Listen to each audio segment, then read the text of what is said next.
మా జీవితంలో సక్సెస్ కంటే ఫెయిల్యూర్ ఎక్కువ ఉన్నాయి. అవునా? మీరు అసలు షార్ట్ టైం లోనే అంత పేరు సంపాదించుకున్నారు కదా. పేరు ఇచ్చిన ఏర్పడ్డా కానీ పేరు అవి మాకు తెలుసు. నాకు చెప్పరా ప్లీజ్, అవే మా యూత్ కి. ఫస్ట్ టైం మేము చెన్నై వెళ్తాం, ఇది మంచి డ్రీమ్ అన్నమాట. అంటే కళ్ళం ఇద్దరం సట్లు తడిచిపోయిన ఏడిసిన రోజు ఇది. అయ్యో. రాజు మాస్టర్ గారు చెన్నై వెళ్దాం అన్నారు, ప్యాంట్లు కొనుక్కుంటారు వేసుకుందాం అన్నాడు. అంతా వెళ్ళి ప్యాంట్లు కొనుక్కున్నాం. మా ఊర్లో అందరికి వాళ్ళందరూ యాంగ్జైటీ చేసేసి చిన్న సంచి ప్లాస్టిక్ సంచులు బట్టలు పెట్టుకున్న అందరూ బాగా చెప్పేసి అందరూ వచ్చాం. నైట్ కరెక్ట్గా వచ్చే నైట్ 10 o'clock ట్రైన్, సర్కార్ ఎక్స్ప్రెస్ చెన్నై. ఇది కరెక్ట్గా ఆ రోజు గాలి దోన వాసన ట్రైన్ లాగిపోయింది. రాజు మాస్టర్ దగ్గరికి పొద్దున్నే ట్రైన్, ఆయన కూడా వెళ్ళలేదు. పొద్దున్నే వెళ్ళాము. వెనకలనే నా కొడకలారు మీరు ఐరన్ లెక్క అనుకుంటాను, ట్రైన్ లాగిపోయి అన్నాడు. అంటే చూడండి, అంటే ఎన్నో ఆశలతో వచ్చాము. సరే సాయంకాలం వెళ్దాం కాదు, రేపు వెళ్దాం అన్నాడు. ఎల్లుండి వెళ్దాం అన్నాడు. రేపు వదిలేయండిరా, బాగలేదు, ఎల్లుండి వెళ్దాం అన్నాడు. సరే అని చెప్పి ఇంటికి వెళ్ళాలంటే ఏం అర్థం కాలేదు. ఇంట్లో ఏమంటారా అంటే ఊరు కదా, విలేజెస్ కదా, పెద్ద హైపిచ్ వచ్చారు. చెప్పేసి వెళ్తున్నాం వచ్చాము. మళ్ళీ సాయంకాలం వెళ్తున్నామని మళ్ళీ బ్యాగ్ ఇంటికి వెళ్ళాము. అందరూ సైలెన్స్గా అక్కపడకుండా చీకటి పడ్డ పొగులంతా ఉండి చీకటి పూనుకున్నాక వెళ్ళాము. మరుసటి రోజు వెళ్దాం అన్న మనిషి ఈ రోజు వెళ్ళిపోయాడు. మీకు చెప్పకుండా వెళ్ళిపోయాడు. అయ్యో. రాజు మాస్టర్ గారు మళ్ళీ బట్టలు తీసుకొని ఎల్లుండి అని చెప్పి వచ్చి మళ్ళీ మళ్ళీ ఊరంతా హాయి చెప్పి ఇవాళ వెళ్తున్నామని వచ్చాము. ఆయన వెళ్ళాడు. అట్లాగా నాగార్జున గారు అంటే యాక్చువల్ అంటే అపజయాలకే కొన్ని కొన్ని తెలియని విషయాలు. ప్రతి వాళ్ళకంటే రాములు సూపర్ ఉంటారు కాబట్టి కొన్ని విషయాలు. నాగార్జున గారు సినిమా ఒకటి సినిమా సినిమా చేశారు, మంచి హిట్ అయింది సినిమా.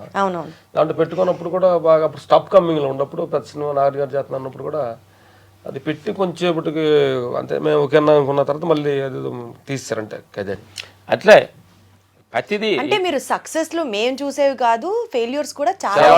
సక్సెస్ మీరు చూసారు, ఫెయిల్యూర్ మేము చూసారు. అప్పుడప్పుడు సక్సెస్ చేయలేదు సూపర్ అన్నప్పుడే మీకు కాపాడ్డాయి. వాళ్ళు తీసేసి మీకు కాపాడలేదు కదా, అవి మేము చెప్తున్నాం మీకు. ఫస్ట్ ఫైట్ మాస్టర్గా మేము అడిగాము, మాకు కార్డు ఇవ్వనన్నారు. మీరు ఎవరి దగ్గర అసిస్టెంట్కి వెళ్ళలేదు, మీకు అంత నాలెడ్జ్ లేదు, ఇవ్వనన్నారు. అట్లా ఏది కూడా మేము ఫస్ట్ స్టెప్ ఏది కరెక్ట్ సక్సెస్ అవ్వలేదు. అంటే ఎందుకంటే జనానందరికి కూడా తెలియాలి ఏంటంటే నిరంతరం అనుకోగానే అన్ని జరగకూడదమ్మా, అది నేను అంటున్నా. అన్ని జరిగితేనే అహంకారం. అప్పుడప్పుడు గుండె ఈసీజీ గ్రాఫ్ లో పైకి కిందకి ఉంటేనే మనిషి బతికినట్టు. స్తబ్దుగా ఉందంటే ప్రాణం లేదంటే అందుకని అప్పటి అదే మనకి ఎన్టీఆర్ గారు ఏదో ఒక సినిమాలో అది అదే మన ఒక సినిమాలో ఏదో సినిమాకి క్లాస్ వరకు పిలిచారు మమ్మల్ని. పిలిస్తే మేము లొకేషన్కి వెళ్ళినామన్నా బాబుకి నచ్చక మధ్యలో నుంచి వెళ్ళిపోయారు. అయ్యో.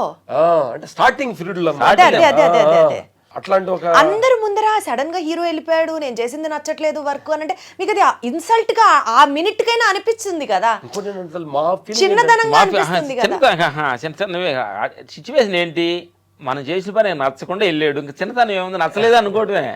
ఇంకోటి ఏంటంటే ఇంకా అంటే మనం ఏంటంటే ఇప్పుడు కూడా మేము ఏంటంటే ఇప్పుడు కూడా మాకు అవమానం పడిచినా కానీ చేసినా కానీ ఇప్పుడు కూడా భగవంతుడు సాక్షిగా మనం ధర్మంగా ఉంటున్నాం, ఏ రోజు మనం ఓడిపోము, మంచి జరుగుద్దని ఎప్పుడు మాలో ఒక నమ్మకం ఉంటుండేది. ఇప్పుడు ఇది ఇంకో సిచ్యువేషన్స్.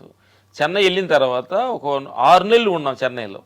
సినిమాకి వెళ్ళిన తర్వాత రాజు మాస్టర్ గారు అన్నాడు, నేను కార్డు రావట్లేదు, మీరు వెళ్ళి ఊర్లో పనులు చేసుకోండి, కావాలని మీరు పిలుతానన్నాడు. మళ్ళీ వచ్చి బ్యాగులు పక్కన పెట్టి మళ్ళీ కోతలు గేదెలు మేకలు కొలుతుంటే ఆ సూటిపోడు మాటలు ఎట్లా పడారు. అట్లాంటి ఏంటంటే మనిషి విజయాలనే మనం ఎంజాయ్ చేయటం కాదు, అపజయాలు కూడా ఎంజాయ్ చేయాలి. మీరు ఫీల్ అయ్యారు ఆ టైంలో, కానీ మీకు మీరు నచ్చ చెప్పుకొని మళ్ళీ మీకు మీరు మోటివేషన్ తెచ్చుకొని. అంటే ఫీల్ అవ్వటంలో కూడా మనస్ఫూర్తిగా అంటే మనం చెయ్యని తప్పుని దాన్ని చేసినప్పుడు మనకు చేయలేని అవకాశం లేనప్పుడు దాన్ని రిసీవ్ చేసుకోవాలి మనిషిని అనేది. ఇంకోటి ఏంటి తల్లి, నేను ఏంటంటే మనుషులకు 2 కళ్ళే, విశ్వానికి అనంతమైన కన్ను ఉంది. కాబట్టి ఆ కన్నులో పడ్డ మనిషి ఎప్పుడు ఓటమి చెందదు. మనుషుల మధ్య ఓడిపోయినట్టుగా భ్రమించవచ్చు, భగవంతుడి దృష్టిలో గెలిచినట్టు. అది కరెక్ట్ అయిన పొజిషన్స్లో ఉండాలి. మనం ఏదో రాంగ్ రూల్స్ని వెళ్ళి ఓడిపోయామని చెప్పి ఆయన మీద అకౌంట్ వేయకూడదు. మనకు భగవంతుడు రోజు చెప్పడు కదా నువ్వు కరెక్ట్ ఉన్నావా తప్పున్నావా అని. కాబట్టి మనకు ఆ మోటివేషన్ రావాలి కదా. అయితే మీరు చాలా మంది స్టార్ హీరోస్తో వర్క్ చేశారు. బాలకృష్ణ గారు, చిరంజీవి గారు, నాగార్జున గారు, వెంకటేష్ గారు, మహేష్ బాబు గారు, ప్రభాస్ గారు, ఇట్లా చాలా మంది హీరోస్తో వర్క్ చేశారు కదా. అసలు సెసలైన ఫైటర్ వీళ్ళు అని మీకు ఎవరితో వర్క్ చేసినప్పుడు అనిపించింది? అంటే ఇప్పుడు మీరు ఏంటంటే ఇప్పుడు ఒక హీరో చెప్పినామంటే ఆ హీరో సెసలుగా చేశారంటే ఇప్పుడు ప్రపంచం వాళ్ళు ఆ ఫ్యాన్స్ అంతా మమ్మల్ని ఎరగకుమ్మరు అంటావా? కాదు బంగారు తల్లి, అలా అనుకుంటున్నారా? ఏంటంటే యాక్సిడెంట్ అంటమ్మా, ఒక్కొక్క ఫ్యాన్స్ వచ్చి ఒక హీరో మీద ఒక గూడు కొట్టుకొని ఉండారు కామన్గా. న్యాచురల్ చెప్పాలంటే చాలా మంది కూడా ఈ క్వశ్చన్ అడుగుతూ ఉంటారు, ఏ హీరో మీకు బాగా నచ్చుతారు, ఏ హీరో బాగా చేస్తారని. అందరి దగ్గర అందరితోటి పని చేస్తున్నప్పుడు ఒక హీరో బాగా చేస్తారనేది మన ప్రత్యేకంగా అనేది వాళ్ళని మనం ఎలా చెప్పగలం? కాబట్టి అందరూ సూపర్లే. సరే, అయితే దీన్ని ఎలా మార్చచ్చు అంటే నేను తెలుసుకోవాలనుకున్న పాయింట్ని ఇప్పుడు మీరు ఈ సెన్సిటివ్ జోన్ ఉందన్నారు కాబట్టి ఎలా అడగచ్చు అంటే, బాలకృష్ణ గారి పని చూశారు, చిరంజీవి గారి పని చూశారు, ప్రభాస్ గారి పని చూశారు, XYZ అందరి పనులు మీరు చూశారు. ఒక్కొక్క స్టార్ హీరో దగ్గర నుంచి ఈ గుణాన్ని మనం నేర్చుకోవాలి అని మీరు ఫీల్ అయింది ఏంటి? చిరంజీవి గారి నుంచి ఏం చూడాలి, బాలకృష్ణ గారి నుంచి ఏం చూడాలి, ఏం చెప్తారు? అది బెస్ట్ క్వశ్చన్ కదా, బాగా చెప్పానా? మేము క్వశ్చన్ దీనికి ఆన్సర్ కరెక్ట్ నువ్వు ఇంకొక డైరెక్షన్లో అడిగావు. అంటే యాక్చువల్ అంటే మేము ప్రతి హీరో దగ్గర కూడా ఒక్కొక్క పాయింట్ నేర్చుకుంటాం. ఎగ్జాక్ట్లీ. చిరంజీవి అన్నయ్య కంపోజ్ చేస్తుంటాం, అంత వేరే మాట్లాడుతుంటాడు, ఫ్రెండ్స్ తోటి చైర్లో కూర్చొని మాట్లాడుతుంటాడు, లుక్ మొత్తం చేసే పని మీద చదువుతుంటాడు, కంపోజ్ మీదే. మనం ఆయన చూడలేదు కావాలి, అన్నయ్య ఎట్ట వచ్చింది ఎట్లా పర్లేదు కానీ అంటాడు, టక్కని చేస్తాడు. అది అంటే ఆయన ఎక్కడుండా పని మీద దృష్టితో ఫోకస్. అది మెగాస్టార్ అంటే. స్టార్ అంటే ఎందుకనంటే అసలు ఏమీ ఒక బ్యాక్గ్రౌండ్ లేకుండా ఆ టైంలో అలాంటి ఒక డిఫరెంట్ కైండ్ ఆఫ్ తోటి వచ్చారంటే ఆయన దగ్గర ఏ క్వాలిటీస్, షో మనీ క్వాలిటీస్ లేకపోతే ఎలా వస్తారు? Correct correct correct correct. Balayya గారి దగ్గర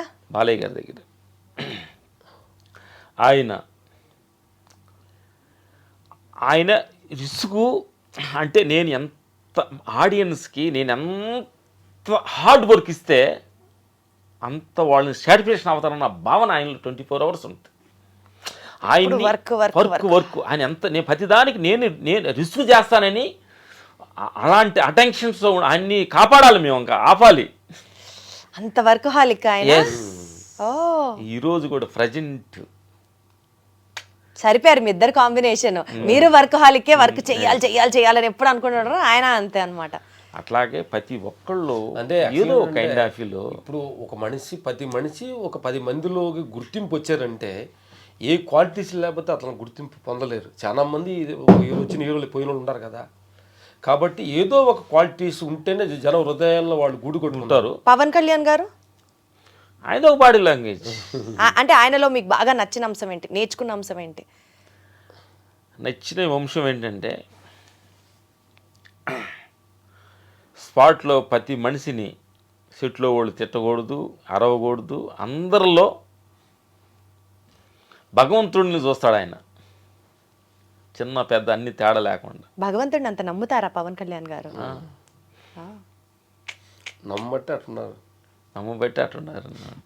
బాగా చెప్పారు ఈ మాట, చాలా బాగా చెప్పారు. నమ్మనోళ్ళు చాలా మంది దూరంగా ఉండారు, ఆయన భగవంతుడు దూరంగా ఉన్నారు, నమ్మినోళ్ళు ఆయన దగ్గరగా ఉన్నారు చాలా మంది.